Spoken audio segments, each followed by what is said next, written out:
Halo pemirsa, apa kabar? Senang sekali saya Astia Dika bisa kembali menemani Anda di acara talk show yang syarat dengan informasi inspiratif untuk Anda dan keluarga. Inilah Bincang Sehati.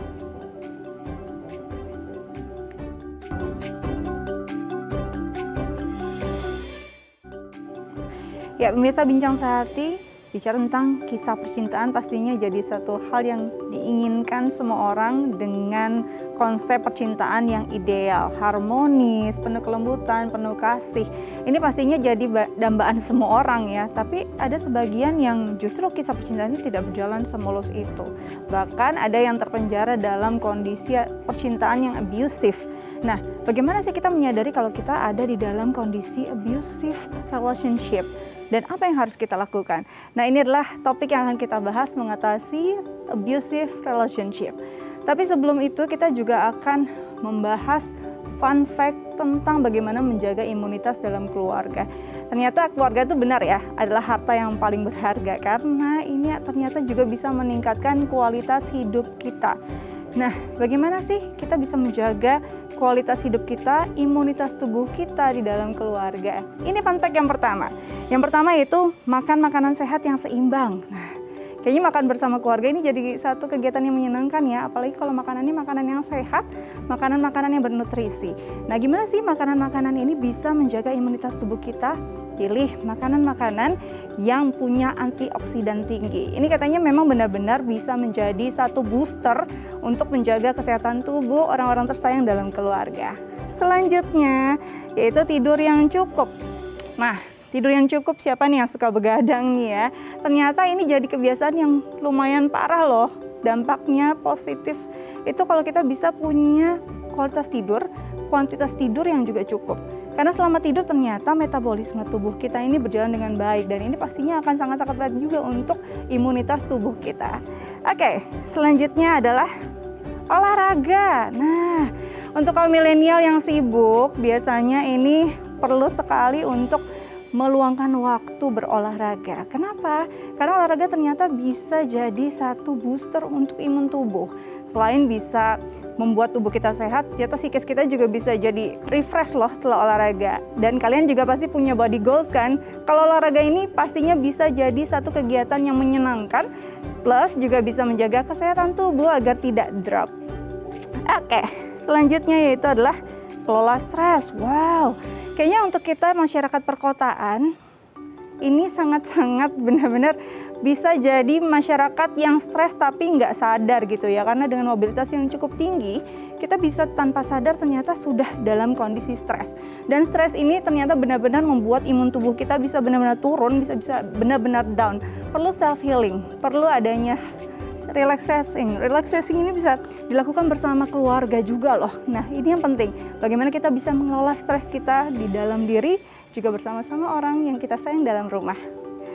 Oke, selanjutnya tertawa bersama. Wow, tertawa. Siapa sih yang nggak suka tertawa? Tapi jangan tertawa sendirian pastinya ya. Tertawa bersama ini bisa dilakukan bersama orang-orang yang kita sayang di rumah. Apa sih yang bisa kita lakukan dengan tertawa bersama? Kita bisa relax, bisa refresh, bisa melepaskan rasa yang mungkin terkukung dalam diri, bisa sharing sama orang-orang yang kita sayangi, dan ini bisa jadi satu booster untuk imun tubuh kita. Oke, pemirsa, sebelum kita lanjutkan, kita masih akan bahas bersama pakarnya, tapi kita jeda dulu ya. Jangan kemana-mana, tetap bersama kami di Bincang Sehati.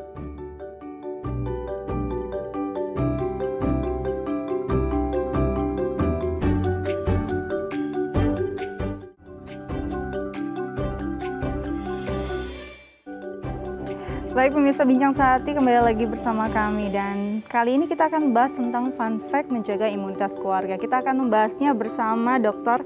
Michael Cia Cahaya, seorang dokter umum dari Rumah Sakit Medika Permata Hijau. Langsung kita sapa lewat sambungan Zoom. Apa kabar, Dok? Halo, baik kabarnya. Baik. Gimana di sana, kabarnya baik? Aku baik, Dok. Harus selalu sehat ya kita ya, Dok ya. Oke, Dok, kita bicara tentang imun keluarga. Ini kalau bicara tentang imun pastinya berkaitan dengan apa yang kita asup. Sejauh mana sih makanan ini berdampak positif pada imun tubuh, Dok? Oh, tentu saja. Karena semua yang kita lakukan ini, semua yang kita makan, semua ini itu akan dikelola oleh badan kita. Apakah kalau kita makannya yang jelek, ya sistem kita juga akan jelek. Kalau kita makannya yang bagus, ya juga kita juga akan bagus. Makanan yang kita perlukan tentu saja seperti yang kita ketahui, ya seperti semua orang tahu saat ini, semua orang tahu perlu vitamin D, vitamin. Tapi sebenarnya kita perlu semua vitamin. Dari antioksidan, vitamin, mineral, dan jangan lupa kita juga tetap memerlukan kalori, protein, karbohidrat, serat yang tinggi, mineral-mineral. Oke, jadi semuanya kita butuhkan, bukan cuma mungkin vitamin-vitamin yang populer gitu ya, tapi semuanya justru kandungan nutrisi ini kita butuhkan, tapi mungkin bisa didapatkan dari makanan-makanan yang disiapkan oleh keluarga gitu ya. Jadi pentingnya untuk memilih menu yang sehat ya Dok ya. Oke Dok, selanjutnya adalah tidur yang cukup. Ini mungkin kadang-kadang disepelekan oleh banyak orang. Sebenarnya tidur itu berapa besar sih pentingnya untuk menjaga imunitas tubuh? Sebenarnya kita sangat membutuhkan untuk tidur istirahat karena penelitian menunjukkan bahwa kita membutuhkan tidur untuk dewasa kita butuh antara 7-9 jam per 24 jam. Sedangkan untuk anak-anak itu antara 9-12 jam per 24 jam kita butuhkan. Dari penelitian yang kita dapatin bahwa sistem imun kita terutama cellular immunity, sistem imun yang pertama kali berespon terhadap penyakit pada pasien-pasien yang menghadap yang kurang tidur itu sangat berkurang, dan juga kekebalan kita, sistem antibodi kita juga berkurang. Karena sistem imunitas kita justru pada saat kita sedang tidur, sistem imun kita sedang lagi meningkat. Sistem memori imunitas kita itu justru bekerjanya pada saat kita sedang tidur. Makanya pada pasien-pasien yang melakukan vaksinasi, apabila dia tidak tidur dengan nyenyak sesudah itu, vaksinnya biasanya tidak terlalu berhasil, karena justru pembentukan sel memori itu yang terjadi pada saat kita sedang tidur. Oke, jadi penting sekali dong tidur itu ya, harus berkualitas bukan cuma kuantitasnya juga ya. Walaupun tidurnya 9 jam, tapi kalau dimulai jam 1 pagi kayaknya nggak baik juga ya Dok ya? Betul sekali. Karena badan kita ada irama sirkadiannya. Jadi kalau memang sudah waktunya istirahat, badannya membutuhkan istirahat, istirahatlah, tidurlah gitu ya. Oke, selanjutnya Dok, berolahraga. Ini kadang-kadang kalau bicara tentang olahraga waktunya nggak cukup Dok, banyak kesibukan Dok. Sebenarnya sejauh mana sih olahraga ini justru membantu kita untuk bisa meningkatkan imun tubuh? Untuk olahraga, ya saya rasa semua orang kita tahu di sini kita butuh olahraga ya. Olahraga karena kan untuk badan kita, untuk sistem jantung kita, sistem otot kita, sistem saluran cerna, semuanya bisa diperbaiki dengan olahraga yang baik. Dengan kerja jantung yang lebih baik, maka aliran darah ke seluruh bagian badan akan lebih baik, dan demikian juga dengan sistem imun kita, semuanya akan jadi lebih baik. Oke, jadi makanan yang kita asup juga tidak menimbun jadi lemak, tapi juga bisa jadi energi ya Dok ya. Oke, Dok, selanjutnya bagaimana pengelolaan stres ini berdampak baik pada fisik? Apakah stres memang begitu mempengaruhi kondisi fisik kita? Oh iya, tentu saja. Stres kita pada manusia kita di Jakarta, apalagi kita hidup di Jakarta ataupun di kota-kota besar, kita semuanya menghadapi stres. Cuman kita harus mempertimbangkan bagaimana kita bisa mengelola stres kita. Karena pada stres yang kronik atau stres yang terlalu berlamaan, maka sistem imun kita, baik cellular immunity maupun humoral immunity, ya, immunity yang sel dan immunity yang dikelola oleh hormon antibody, itu semuanya akan turun. Apabila stresnya dalam jangka panjang, yang pertama turun adalah cellular immunity. Apabila berkelama-lamaan, akhirnya humoral immunity kita juga akan turun. Tapi makanya kita perlu mengelola stres kita supaya jangan berkelanjutan. Oke, jangan sampai justru jadi psikomatik ya, yang tadinya hanya ada di psikis kita, pindah deh penyakitnya ke fisik gitu ya Dok ya. Dok, yang terakhir ini simpel sekali, tertawa. Yakin Dok, tertawa ternyata punya dampak yang luar biasa untuk imunitas. Apa sih penjelasannya Dok? Pada saat kita tertawa, ya stres kita berkurang. Timbul hormon endorfin yang ada di dalam badan dilepaskan itu untuk memberikan rasa rileks di dalam badan kita. Dengan adanya ini, sistem imun kita juga akan berdampak dengan baik. Proliferasi sel-sel darah putih akan berjalan dengan lebih baik dan lebih lancar ke tempat-tempat diperlukan. Oke, jadi dari hal yang sangat simpel, tertawa, sharing bersama keluarga yang ternyata bisa berdampak sangat baik untuk tubuh kita. Dokter, terima kasih banyak loh sudah berbagi bersama kami di Bincang Sehati. Tetap jaga kesehatan, selamat kembali bertugas ya dok ya. Terima kasih, selamat pagi. Selamat pagi. Baik pemirsa, setelah jeda kita akan melanjutkan perbincangan tentang bagaimana ya mengatasi abusive relationship. Nah, bagi Anda yang ingin mengajukan pertanyaan bisa langsung menelpon ke 021 290 32644 atau melalui DM Instagram di @bincangsehati.tv. Jangan kemana-mana, tetap bersama kami di Bincang Sehati.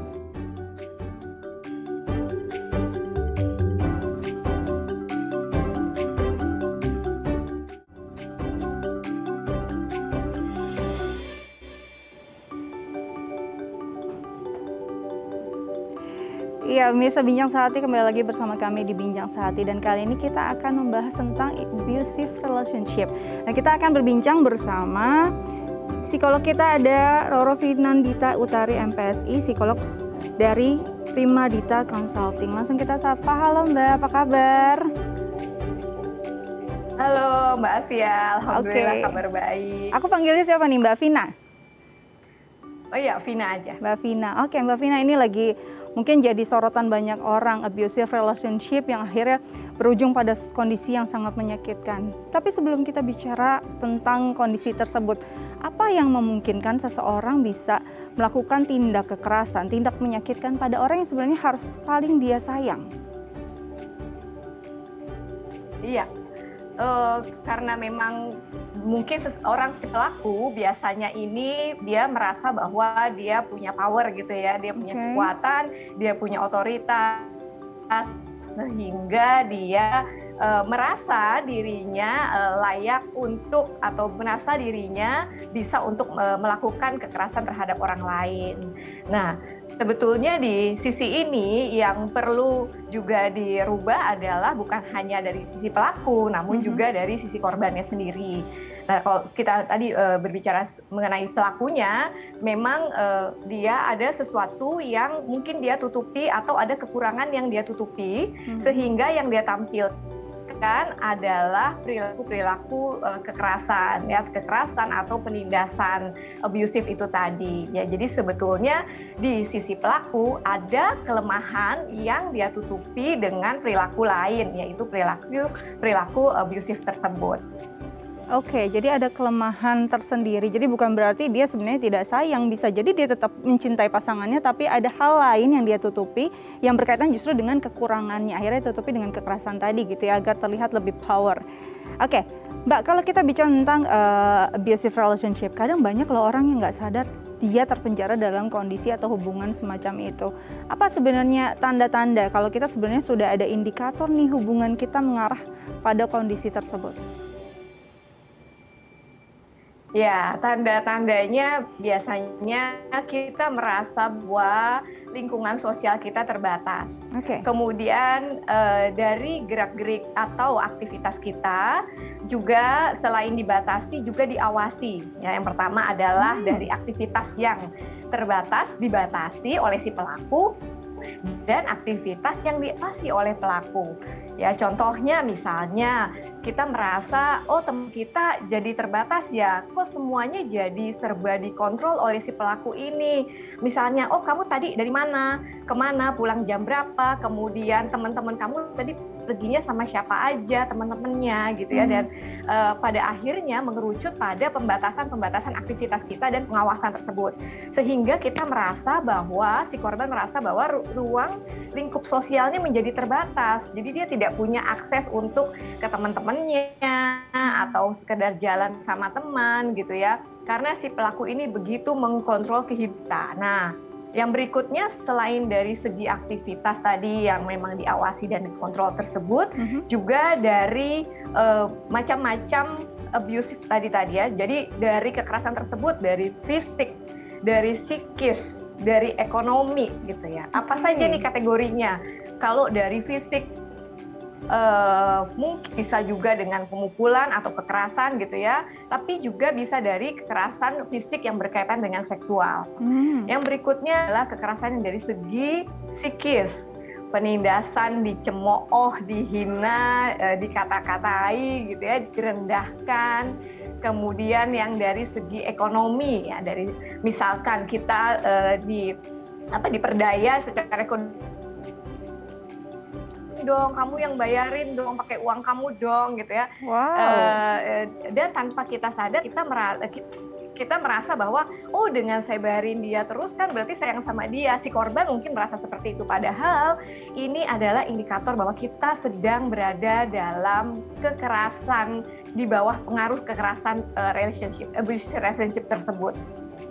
Wow, ternyata nih tanda-tandanya banyak yang mungkin kadang-kadang dianggap lumrah loh gitu ya sama sebagian besar orang gitu. Apalagi yang pertama tadi, dikontrol gitu Mbak ya. Apa sih yang membedakan kadang-kadang denial gitu mereka, atau sebagian perempuan denial bahwa oh enggak kok, pasangan saya hanya pencemburu. Cemburu artinya sayang gitu kan. Ini seringkali jadi satu hal atau jadi alasan, jadi pembenaran bahwa dikontrolnya hidup seseorang oleh pasangan ini adalah suatu pembenaran. Menurut Mbak Vina itu seperti apa? Iya, kalau untuk dari segi korban atau mayoritas perempuan ya yang menjadi korbannya gitu ya, dia mungkin merasa bahwa oh enggak kok dia sayang, enggak kok itu kan bentuk dia perhatian gitu ya, dengan dia tanya-tanya terus saya, dengan dia mengawasi gerak-gerik saya itu kan perhatian. Nah, biasanya korban tidak menyadari bahwa dia berada dalam abusive relationship. Sampai kapan gitu ya? Sampai kapan dia sadar? Penelitian menunjukkan bahwa perlu waktu 7 sampai dengan 12 kali gitu ya, mengalami hal tersebut, abusive tersebut, sampai si merasa bahwa dia sadar, oh ternyata saya sedang diperdaya gitu ya, bahwa oh ternyata saya dalam keadaan abusive relationship gitu. Nah, sampai dia ada periode mungkin gini, putus sambung gitu ya, dengan dalih oh ya maafin saya nggak mengulangi lagi gitu ya. Kemudian saya ingin kembali lagi pada kamu misalnya, dan itu berulang kali. Sehingga penyadaran itu terjadi biasanya si korban baru sadar tuh setelah dia mengalami 7 sampai 12 kali kejadian seperti itu. Dan ini menurut penelitiannya memang tidak bisa serta-mertanya. Kadang kalau di awal, karena kalau di awal biasanya kita masih denial tadi ya, yang Mbak Astika bilang bahwa oh iya mungkin dia sayang, oh ya nggak apa-apa lah, kasih kesempatan, mungkin dia akan berubah. Nah pemakluman seperti itu sebetulnya dinikmati oleh si pelaku. Jadi si pelaku merasa bahwa oh ya kalau saya udah minta maaf pasti dikasih kesempatan dong, kesempatan pertama, kesempatan kedua gitu. Dan kita merasa bahwa enggak kok, dia tuh sangat sayang sama saya, makanya perhatian. Padahal kita sedang terbawa arus abusive relationship tersebut. Makanya itu segera disadari. Ini yang sulit pastinya, menyadarkan diri sendiri aja sulit, apalagi menyadarkan orang lain. Apa dong yang harus dilakukan oleh orang sekitar untuk bisa menyadarkan seseorang kalau dia di dalam sebuah relationship yang sebenarnya abusive? Iya, ketika kita menyadari atau kita berada di dalam lingkungan tersebut gitu ya, berada dalam tersebut, dan mungkin kita merasa bahwa saya merubah orang lain aja susah gitu ya. Jadi gimana nih cara saya keluar dari lingkaran ini gitu ya.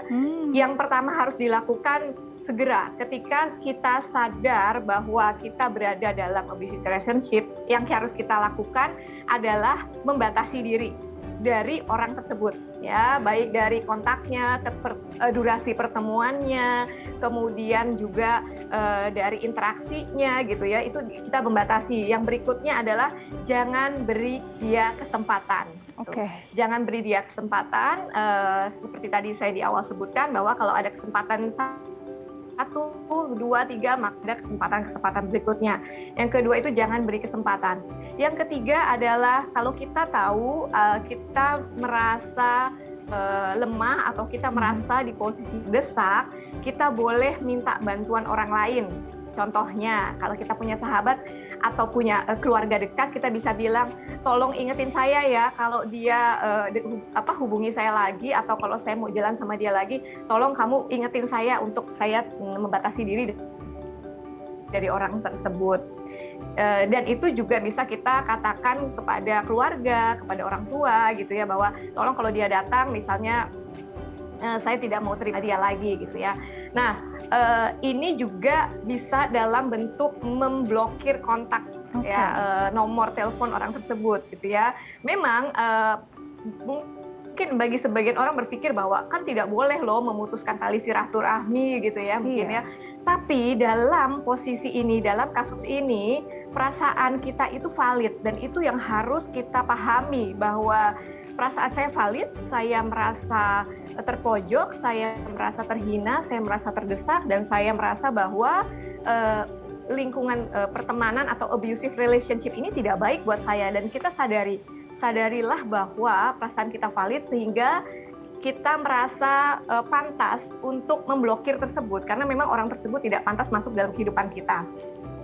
Perlu digarisbawahi nih, orang tersebut tidak pantas loh masuk dalam kehidupan kita, jadi diblokir nggak apa-apa gitu ya Mbak Vina ya.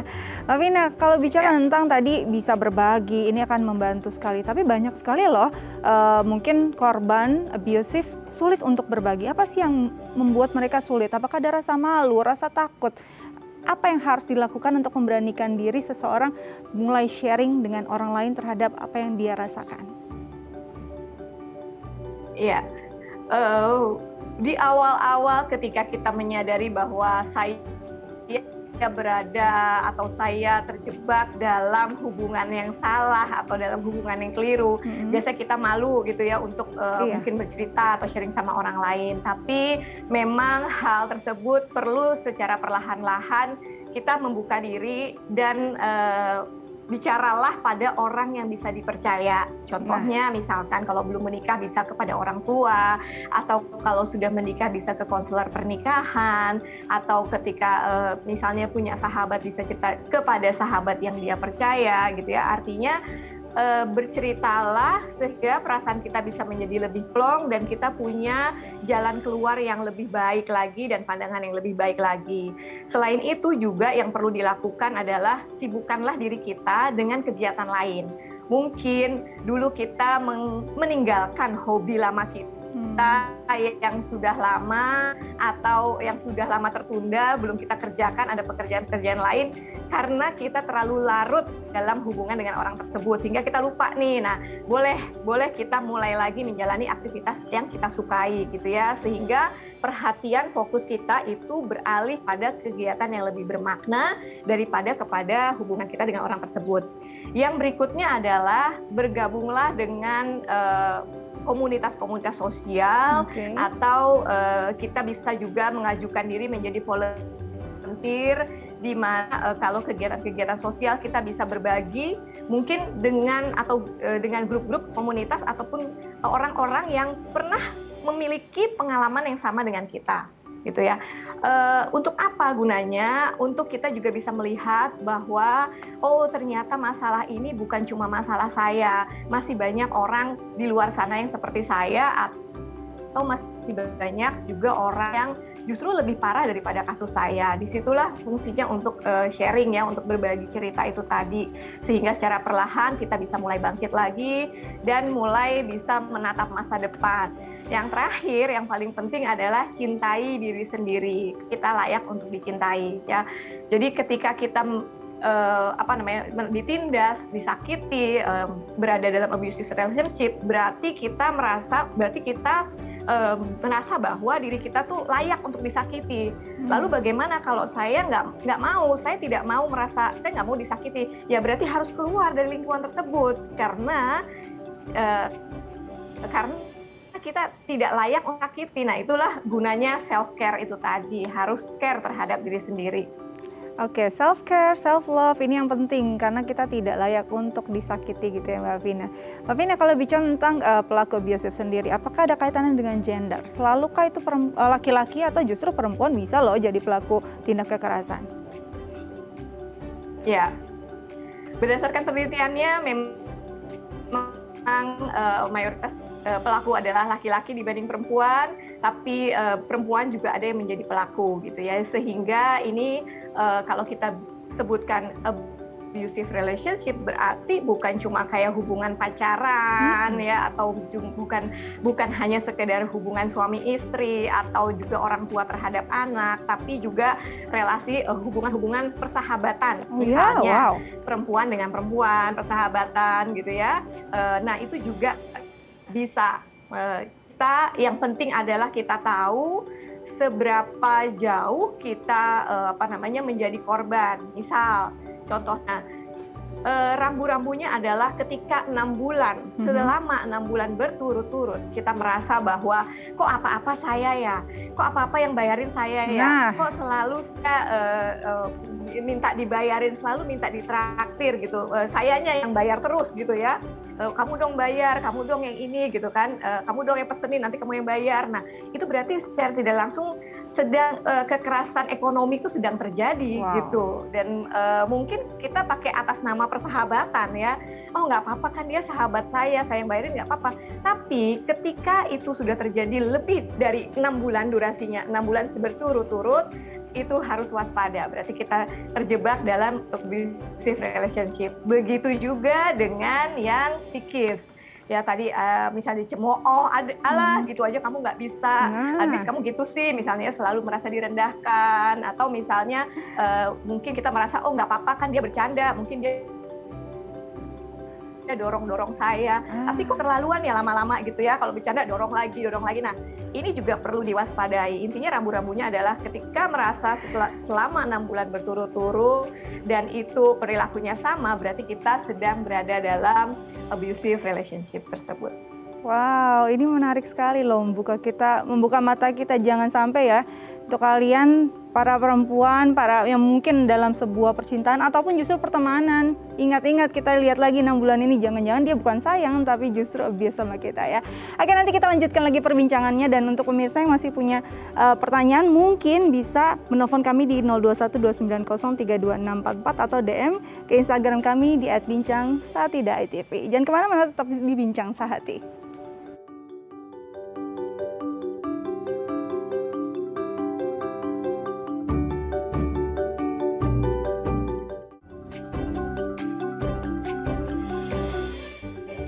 Baik, pemirsa Bincang Sahati, kembali lagi bersama kami masih membahas tentang abusive relationship. Tapi untuk kalian juga yang ingin mungkin mengutarakan pertanyaan, bisa telepon ke line telepon kami di 0212903244 atau DM ke Instagram kami @bincang-sahati.itv. Kita akan melanjutkan perbincangan bersama Mbak Vinandita. Mbak, masih bersama kami? Masih. Oke, Mbak, kalau kita tadi bicara tentang ternyata kita harus sadar loh apa itu abusive. Jangan sampai ternyata kita terpenjara tapi kita nggak sadar gitu ya. Tapi kalau bicara tentang abusive, ini pasti ada pelakunya. Pelakunya pasti punya latar belakang. Sebenarnya latar belakang yang memungkinkan seseorang bisa melakukan tindak kekerasan, yang tega melakukan tindak kekerasan pada sahabat, pada pasangan, bahkan pada anak. Ini sebenarnya apakah ada latar belakang tertentu yang bisa jadi faktor ia membuat hal sedemikian rupa? Iya, latar belakang dari pelakasan pada umumnya adalah korban di masa lalunya. Nah, sehingga dia merasa bahwa layak untuk melakukan kekerasan-kekerasan berikutnya, gitu ya. Nah, karena dia punya background pengalaman pernah menjadi korban di masa lalunya, dia punya pengalaman bahwa disakiti itu tidak enak gitu ya, sehingga dia merasa bahwa oh begitulah cara yang seharusnya ya saya lakukan terhadap orang lain gitu, karena pengalaman di masa lalu yang dia terima itu begitu menyakitkan sehingga sangat membekas buat dia, dan dia merasa bahwa memang layak untuk menyakiti orang lain. Lalu bagaimana kalau dari sisi korban ya, misalnya kita tahu bahwa kita adalah korban kekerasan dan saya tidak mau menjadi pelaku di masa depan ya, di masa berikutnya. Caranya adalah dengan kita sendirilah yang memutus mata rantai kekerasan tersebut. Ketika kita menyadari bahwa oh saya dulunya adalah korban dan saya nggak mau melakukan hal tersebut kepada orang lain, karena disakiti itu nggak enak loh. Berada dalam lingkungan abusive relationship itu tidak enak, sangat tidak mengenakan. Sehingga karena saya pernah mengalaminya, maka saya tidak mau orang-orang berikutnya atau orang-orang yang berada di lingkungan saya itu tersakiti. Nah, kita sendirilah sebagai korban yang harus memutus mata rantai tersebut agar kita tidak menjadi pelaku di masa berikutnya. Oke, jadi kadang-kadang memang ini jadi satu hal yang terlupakan bahwa setiap pelaku tindak kekerasan pasti punya latar belakang. Mungkin kesakitan dia di masa lalu, luka batinnya membuat dia menjadi orang yang seperti itu. Tapi sebelum kita lanjutkan, kita ada DM juga nih dari pemirsa di rumah, yaitu dari @Luciana. Pertanyaannya nih, saya menyadari terjebak dalam hubungan yang tidak baik, Mbak. Kondisi ini membuat saya tertekan dan merasa bersalah hingga tidak bisa mengambil keputusan sendiri. Pasangan saya merasa tidak melakukan mental abuse terhadap saya, tapi bagaimana caranya supaya dia sadar? Nah, ini menyadarkan korban sulit, apalagi menyadarkan pelaku. Bagaimana Mbak Vina caranya? Iya, yang pertama adalah katakan apa yang kita rasakan ya. Ketika kita merasa tidak nyaman diperlakukan hal tersebut, kita harus mengatakan bahwa saya tidak nyaman kamu melakukan hal tersebut terhadap saya, atau kamu tidak selayaknya melakukan hal itu terhadap saya. Nah, memang yang namanya sebuah pembentukan perilaku itu adalah treatment jangka panjang, sehingga memang tidak mudah atau tidak bisa serta-merta langsung berubah. Namun dengan berjalannya waktu secara perlahan memang kita harus juga membantu si pelaku agar dia bisa sadar, agar dia bisa menyadarinya. Caranya bagaimana? Caranya adalah dengan mengajak si pelaku ini untuk merenungi atau untuk merefleksikan diri bahwa yang dia lakukan itu tidak baik, yang dia lakukan itu tidak menyenangkan, gitu. Dan perubahan perilaku itu harus dari si pelaku itu sendiri. Jadi motivator penggeraknya ini memang harus dari dirinya sendiri, bahwa dia menyadari bahwa oh ya, perlakuan saya terhadap kamu selama sekian tahun ini ternyata salah ya. Oh, kamu merasa tersakiti atau tidak enak ya. Oke, bantu saya untuk keluar dari situasi ini, atau pelan-pelan coba ingatkan saya ketika saya melakukan kesalahan lagi atau kekerasan lagi, sehingga bisa dari dua arah ya, secara treatmentnya dari orang yang berada di luar diri kita dan orang yang berada di dan juga dari dalam diri sendiri. Jadi faktor internal dan eksternal itu sangat penting sekali. Oke, jadi memang penting sekali menyadarkan si pelaku juga bahwa dia melakukan tindak ini, perlu yang menyadari dan dia harus mengubah diri. Mbak, tapi apakah ini bisa dilakukan oleh orang luar? Mungkin kalau tadi si korban atau misalnya istri akhirnya memutuskan untuk berpisah karena sudah tidak sanggup lagi, tapi pihak keluarga kan harus bertanggung jawab juga, harus memahami juga bahwa si pelaku ini perlu penyadaran, perlu dibimbing, perlu didampingi. Apakah perlu tenaga profesional untuk bisa mendampingi si pelaku untuk tidak lagi melakukan ini mungkin di kemudian hari?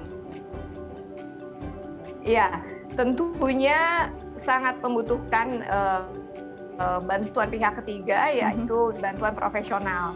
Tahap pertama yang perlu kita lakukan adalah bicara empat mata dengan pasangan, bicara berdua dulu, sampaikan dulu apa yang menjadi keluhannya, lalu kita coba evaluasi dalam waktu 2-3 bulan, dievaluasi kembali.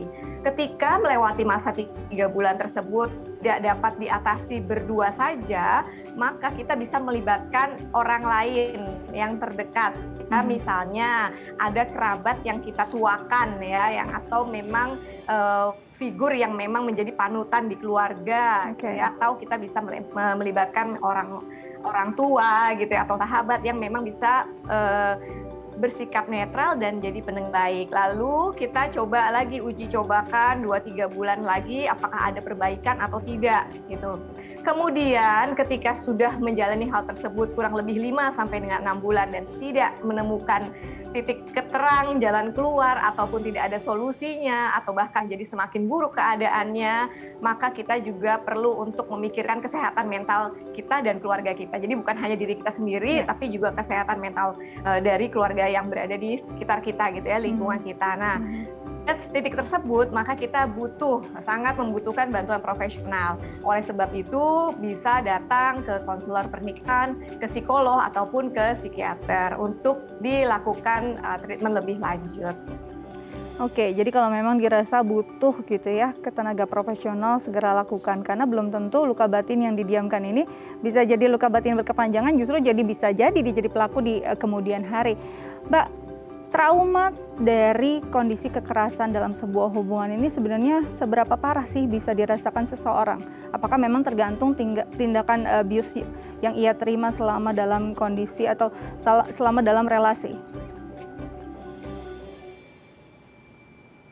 Iya, kondisi yang paling parah itu adalah sampai dengan tahap depresi ya. Okay. Jadi awal biasanya kita itu ada proses di mana kita menerima, oh ya disakiti, menerima dulu, sampai tadi saya sempat bilang di awal ya, butuh berapa lama sih sampai penerimaan ini gitu, sampai menyadarkan si korban bahwa hey, kamu berada dalam situasi abusive relationship lo ini gitu, dan ini tidak baik gitu ya. Jadi ketika dia sudah mulai sadar, mungkin dia masuk dulu dalam tahap denial, ada pengingkaran dulu bahwa oh enggak kok, coba lagi kok gitu. Jadi pertama tahap dia terima keadaannya, belum sadar-sadar, kemudian dia denial bahwa bahwa ini situasinya mungkin dia sedang emosi aja kali, marah sama saya gitu ya. Kemudian sampai dengan masuk ke tahap penerima diri di mana dia sudah tidak bisa lagi mentolerir perilaku dari si pelaku. Nah, pada tahap-tahap ini ketika dia bisa melaluinya dengan baik, kemungkinan yang terjadi mungkin dia marah, sedih, kecewa atau stres gitu ya. Kalau dia sudah tidak bisa menangani hal tersebut dan itu sangat berat, sangat mengganggu psikisnya atau bahkan fisiknya, dan mungkin juga menimbulkan masalah trauma tertentu, biasanya dari stres ini bisa berkepanjangan, kasusnya menjadi depresi. Nah, apa yang membedakan antara level stres dan level depresi? Ketika stres, kita masih bisa menjalin relasi dengan lingkungan, masih ada kontak sosial dengan lingkungan sekitar, dengan teman-teman, dengan keluarga terdekat. Tapi di level depresi, kita sudah tidak bisa lagi kita sudah tidak bisa lagi membedakan antara yang realita dan nyata, dan antara yang pertemanan yang dekat dan jauh gitu, sehingga kita merasa diri kita terisolasi, dan itu sudah masuk kategori depresi berat, di mana kita sudah mulai mengurung diri, terisolasi dari lingkungan, dan ini kondisi yang sangat buruk gitu. Jadi sebaiknya adalah ketika kita masih di tahap kecewa, marah, segeralah datang ke profesional untuk bisa ditangani lebih lanjut, mungkin melalui metode konseling ataupun terapi gitu yang bisa dilakukan, sehingga kasusnya belum terlalu berat sampai dengan depresi, seperti itu. Jadi lebih cepat sadar, lebih cepat menangani akan lebih baik pastinya ya.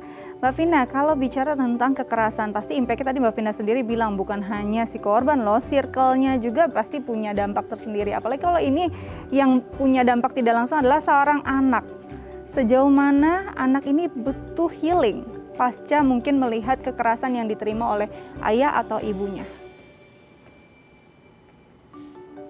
Iya, untuk anak sendiri perlu untuk healingnya itu butuh untuk pembentukan dari perilakunya, dan perlu juga penanganan psikisnya mungkin dengan teknik terapi-terapi, sehingga si anak ini secara perlahan bisa pulih di kemudian hari, dan dia tidak contoh gitu ya, seperti tadi saya bilang, kalau dia menjadi korban ataupun dia menyaksikan orang tuanya mungkin sering ribut terus di rumah gitu ya, berada di lingkungan yang tidak sehat, dia akan memfoto memori-memori tersebut, dan itu akan sangat membekas di hatinya dia. Nah, sehingga memang untuk healingnya anak ini perlu penanganan secara perilaku, pendekatannya ya, bisa dengan terapi perilaku ataupun dengan terapi kognitif sendiri, seperti itu, sehingga anak bisa terpulihkan.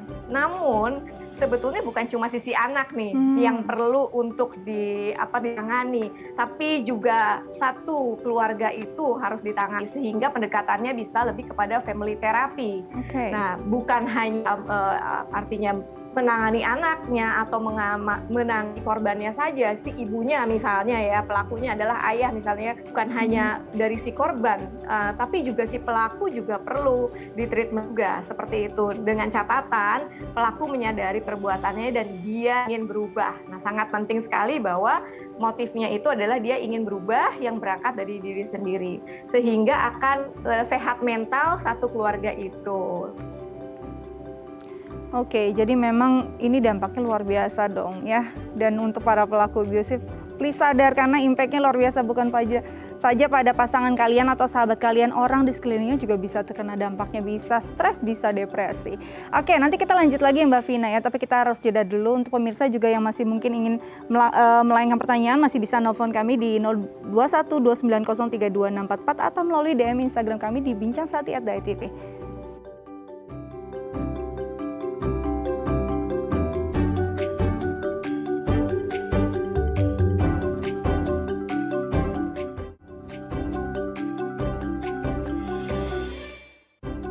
Baik pemirsa Bincang Saati, masih bersama kami di Bincang Saati, masih membahas tentang abusive relationship, masih juga bersama Mbak Vina. Oke, ini kita akan bahas ada beberapa tips mengenai abusive relationship. Apa sih yang perlu kita lakukan atau mungkin ini akan juga bekerja untuk paling tidak mengatasi kondisi kita yang sedang terpenjara dalam kekerasan dalam hubungan.